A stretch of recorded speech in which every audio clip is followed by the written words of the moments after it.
نہ دعا اللہ تعالیٰ بغیر میرٹ کے قبول کرتا ہے اور نہ ہی بددعا کو بغیر میرٹ کے قبول کرتا ہے. تو انشاءاللہ وہ بددعائیں جو ان کو پہلے سے ملی ہوئی ہیں انہی کا تو یہ اثر ہے کہ اللہ ان کو ذلیل کروا رہا ہے. اللہ ان کو، ان دونوں لوگوں کو، قاسم کو بھی اور یہ اویس نصیر جو اس کا پروپیگنڈا ایجنٹ ہے، اور یہ دونوں ہائر کیے گئے ہیں باہر.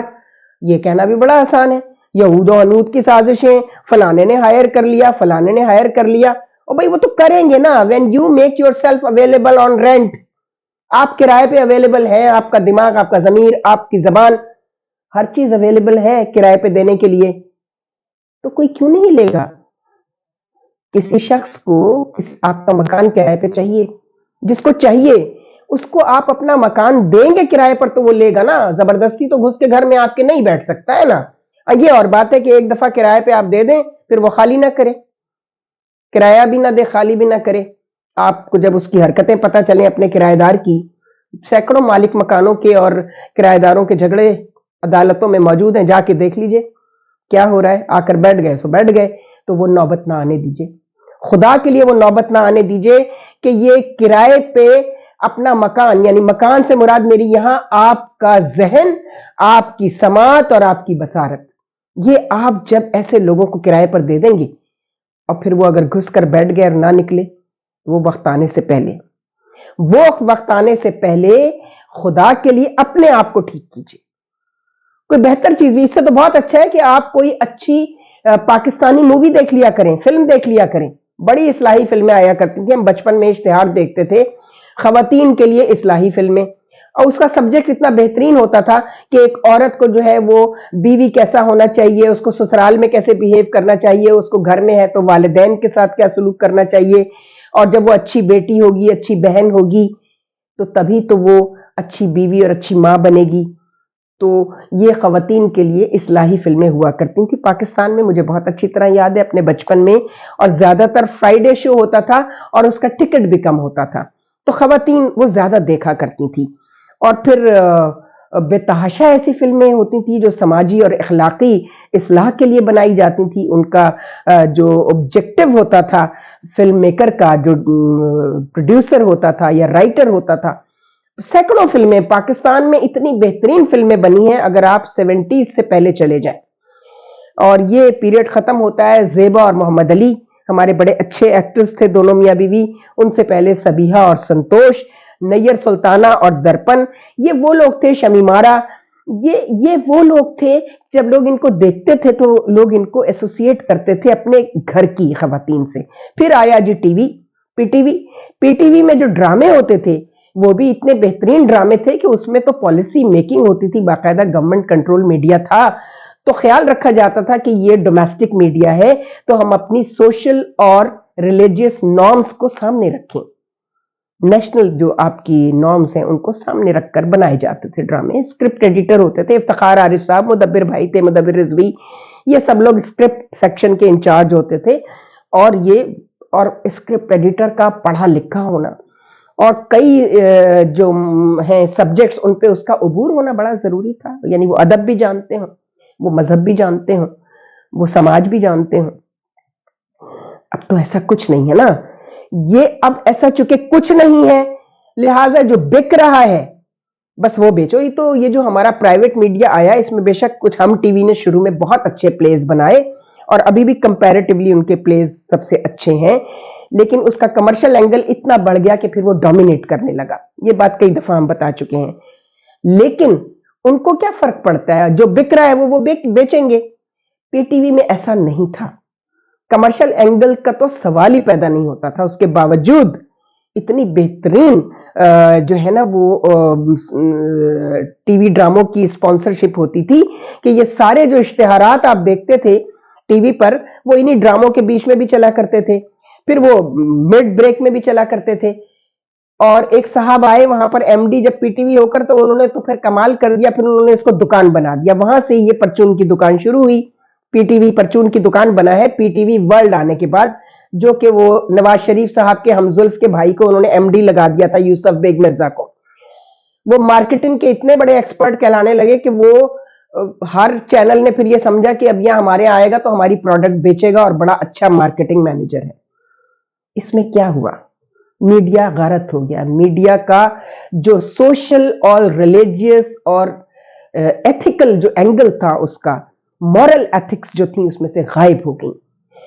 ڈرامے میں سے خاص طور پہ، چونکہ وہ ڈرامے کے ہر 2 منٹ بعد ایک اشتہار چلتا تھا، تسلسل ٹوٹ جاتا تھا. ڈرامے کی جو ایک کنٹینیوٹی ہوتی ہے اس میں، اسی لیے پی ٹی وی کی یہ روایت تھی کہ مڈ بریک جو ہوتی تھی اس میں اشتہار چل جایا کرتے تھے، اور وہ مڈ بریک بھی اس جگہ پر ہوتی تھی جہاں تسلسل جو ہے وہ قائم رہے ڈرامے کا اینڈ تک. یہ تماشا جب لگنا شروع ہوا تو پی ٹی وی کا ڈرامہ برباد ہو گیا، مکمل طور پہ برباد ہو گیا. تو فلموں میں یہی ہوتا تھا. فلمیں جو ہے وہ ٹکٹس پہ بکتی تھی، یعنی آپ اپنے پیسے خرچ کر کے ٹی وی فلم دیکھنے جاتے تھے اور باکس آفس پہ کامیاب ہوتی تھی. ہم پڑھتے تھے سلور جبلی کر لی ایک فلم نے، گولڈن جبلی کر لی، پلیٹینم جبلی کر لی، اور وہ زیادہ تر وہ فلمیں ہوتی تھی جو فیملی موویز ہوتی تھی، جو فیملی کے ساتھ آپ دیکھنے جاتے تھے. تو جناب علی، ایسی بتحاشا موویز ہیں، وہ آپ آن کریں. اب تو بڑا آسان ہے نا، یوٹیوب پہ جائیں، گوگل پہ ہم آپ کو ایک لسٹ فراہم کر دیں گے، چونکہ ہمارے چینل M5 کا ایک سیگمنٹ میڈیا جو ہے اور ریلیجن جو ہے اور جو اس کی ایتھکس ہیں، سوسائٹی اس کا سبجیکٹ ہے، معاشرے کو مخاطب کیا گیا ہے. تو ہم آپ کو ایک پوری لسٹ بھیج دیں گے جو آپ اپنی فیملی کو دکھا سکتے ہیں، اور وہ اس سے زیادہ اصلاح لیں گے، بجائے اس کے کہ یہ جو تماشا لگا ہوا ہے بندر کا تماشا، وہ بندر کا تماشا اس لیے لگا ہوا ہے کہ جو مداری ہے جو بندر کو نچاتا ہے، آ کر آپ نے دیکھا ہوگا بندر خود سے نہیں ناچتا، اس کے ساتھ ڈگڈگی بجانے والا اور ایک مداری ہوتا ہے جس کو پتا ہوتا ہے یہ کون سے ٹیون پہ ڈگڈگی کی کون سی لے پر زیادہ اچھا ناچے گا بندر. یہ سب کچھ وہ ہو رہا ہے. قصور کس کا ہے؟ قصور آپ کا ہے. ان کا کوئی قصور نہیں ہے. یاد رکھیے، ذمہ داری بھی آپ کی ہے، قصور بھی آپ کا ہے. ان کا نہ قصور ہے نہ ان کی ذمہ داری ہے کچھ.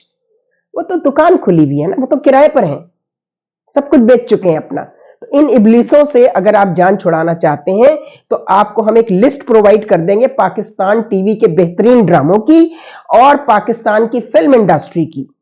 آپ اس کو بیٹھ کر دیکھیے، ان کو دیکھیے. بہترین فلمیں بنی ہیں پاکستان میں. وہ ڈائلاگ کمیونیکیشن بہت زیادہ کام کرتی ہے. آپ کر کے دیکھ لیجئے.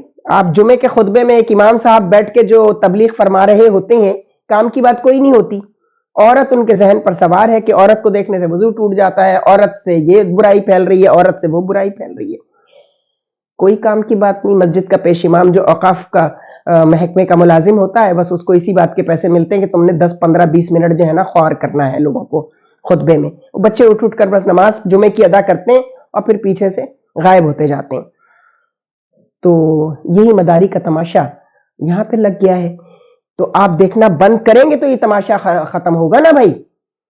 دیکھیں، اللہ کرے کہ کوئی ایسی صورت نکل آئے. ہم تو آپ کی ہدایت کی دعا کر رہے ہیں. ہرگز ہرگز ہدایت کی دعا نہیں کروں گی، نہ اویس نصیر جیسے ابلیس کی اور نہ ہی وہ قاسم ابلیس کی. ان کو تو اللہ نے ایک اسائنمنٹ، ابلیس کو اللہ نے کیا کہا تھا اور اس نے کیا کہا تھا؟ میں بہکاؤں گا تیرے بندوں کو، مجھے بس مہلت دے دے. یہ جو مہلت ملی ہوئی ہے نا ابلیسوں کو، ایسے سینکڑوں ابلیس ہیں. روز نعوذ باللہ امام مہدی پیدا ہو رہے ہیں یہاں پہ. روز یہاں پر نبوت کے جھوٹے دعوے بھی تو کیے گئے تھے نا. ہم بچپن سے دیکھ رہے ہیں، وہ ایک گوہر شاہی آتا تھا، گوہر شاہی کی آمد، جی امام مہدی آگے. جن گدھوں کو، جاہلوں کو، ان پڑھوں کو یہ معلوم ہی نہیں ہے کہ امام مہدی ہے کون، وہ کون ہیں، امامت کے ادارے کے بارے میں نہیں پتا ان کو، وہ امامت کو مانتے نہیں. بس امام مہدی سنا ہوا ہے، وہ بھی اس لیے کہ قیامت سے پہلے. قیامت کی نشانیوں میں سے سب سے بڑی اور سب سے اہم نشانی یہ ہے، 7 نشانیاں ہیں قیامت کی، قرب قیامت کی. اس میں پہلی نشانی امام مہدی علیہ السلام کا ظہور ہے. ان کو پتہ ہی نہیں ہے گدھوں کو، یہ بس سنا ہوا ہے. اماں نے بھی وہی سنا ہے، ابا نے بھی وہی سنا ہے، وہ آگے بچوں کو بتا دیا. آپ کس راستے پہ ڈال رہے ہیں اپنے بچوں کو؟ ہرگز ان کی ہدایت کی دعا نہیں کروں گی جو بندر کا تماشا لگا رہے ہیں، نہ مداریوں کے لیے نہ بندروں کے لیے.